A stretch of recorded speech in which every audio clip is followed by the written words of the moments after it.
रॅलिश या कंपनीचं हे मॅरिनेटेड चिकन आहे. खूप छान टेस्टी लागतं अगदी. हे आपल्याला ऑनलाईनसुद्धा आपण हे ऑर्डर करू शकतो. आणि जर आपल्या घरी पार्टी असेल किंवा काही आपल्याला हे बनवायचं असेल तर आपण हे आणून झटपट अगदी बनवू शकतो. आता आपण हे शॅलो फ्राय करून घ्यायचं आहे. नॉनस्टिक पॅन गरम करायला ठेवला आहे. आता त्याच्यामध्ये आपण काढून घेऊया. नॉनस्टिक पॅनमध्ये मी आता हे काढून घेतलेलं आहे. हे चिकन लेमन टिक्का आहे आणि हा तंदुरी टिक्का आहे.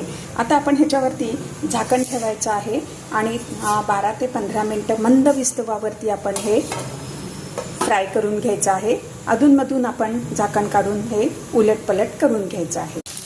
हे बघा, आपले हे आता मस्तपैकी अगदी शॅलो फ्राय करून झालेले आहेत. आता सर्व करूया. वाव, हे बघा आपण आता सर्व केलेलं आहे. तंदुरी टिक्के आणि हे लेमन चिकन टिक्का आहे आणि हे मोगलाई चिकन, राईस आणि चपाती. इतका मस्त मेनू झालेला आहे. तुम्ही पण हे रॅलिशचं चिकन आणून करून बघा. सगळ्यांना खूप अगदी आवडेल.